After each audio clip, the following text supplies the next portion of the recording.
UPSC prelims 2025 में Indian history से ये क्वेश्चन पूछा गया जो कि आपके स्क्रीन पर है। इस पर्टिकुलर क्वेश्चन में हमें 3 फ्रूट क्रॉप्स का नाम दिया है और पूछा है कि इनमें से कितनी क्रॉप्स जो हैं वे पोर्चुगीज के द्वारा 16th एंड 17th सेंचुरी में इंडिया में इंट्रोड्यूस की गई। Papaya, pineapple, guava.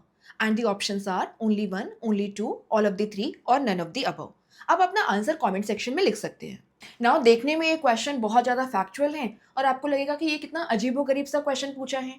बट अगर आपने हमारे साथ में हमारे क्रैश कोर्स में यूपीएससी प्रीलिम्स 2019 के इस पर्टिकुलर क्वेश्चन को सॉल्व किया होता तो ये पर्टिकुलर क्वेश्चन जो है ये आपके लिए हलवा होता। कैसे, आइए देखते हैं। 2019 में आपसे ये क्वेश्चन पूछा गया और यहाँ पे कहा गया है कि दी गई क्रॉप्स में से कौन कौन सी जो क्रॉप्स हैं वो न्यू वर्ल्ड से ओल्ड वर्ल्ड में इंट्रोड्यूस की गई थी, यानी कि अमेरिका से उस दुनिया में जो हमें 15th सेंचुरी से पहले पता थी उसमें इंट्रोड्यूस की गई। और इस क्वेश्चन को हमने बहुत अच्छे से अपने क्रैश कोर्स में सॉल्व किया था।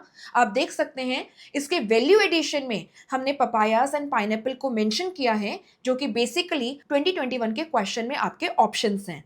अगर आपने क्रैश कोर्स में इस कंटेंट को पढ़ करके क्वेश्चन को सॉल्व किया होता और वैल्यू एडिशन को भी अच्छे से पढ़ा होता तो आप 2025 के इस क्वेश्चन को बहुत आसानी से सॉल्व कर सकते थे। यहाँ पर आप देख सकते हैं 2025 के इस क्वेश्चन का आंसर है सी, जैसे कि स्पेसिफिकली यहाँ मेंशन्ड है papaya, pineapple and guava. All the three crops were introduced by the Portuguese from Central America or South America in the 16th and the 17th centuries in India. So, when it comes to content, PYQs and value addition that can help you sail through the prelims exam, there is no other option than Sleepy Classes Prelims Crash Course. To enroll, visit the website or call on our toll-free number.